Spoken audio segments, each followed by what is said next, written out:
এটা কি বলো তো? এটা হলো নারকোল তেল, বড় বোতলে রাখা আছে। তো এইটাতে আমি রেখেছি। জমে কি হয়েছে দেখো। এটা এখন আমি গরম করব, করে চুলে মাখবো। Oh my god. সেই ভিডিওটা তোমাদের সাথে শেয়ার করব। তারপর আজকে শ্যাম্পু করব, তারপরে পড়াতে যাব। কি অবস্থা দেখো, এটা গলাতে হবে, রোদে দিলে গলবে। দেখো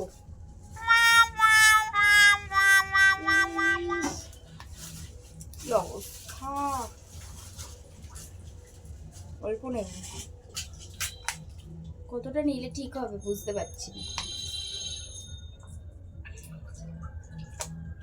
এতটা নিলে কি ঠিক হবে? Yes?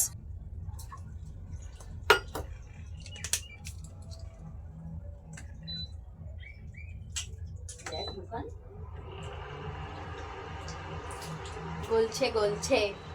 Wow. বাটি চলে যাচ্ছে।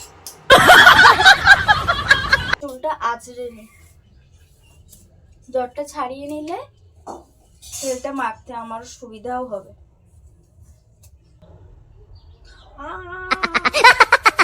হাতটা পুড়ে গেছে। No, no, no. হাতটা পুড়ে গেছে। হট অয়েল মাসাজ দারুণ। Oh my god. কে করে দেবে? কেউ করে দেওয়ার নাই, নিজেকেই করতে হবে।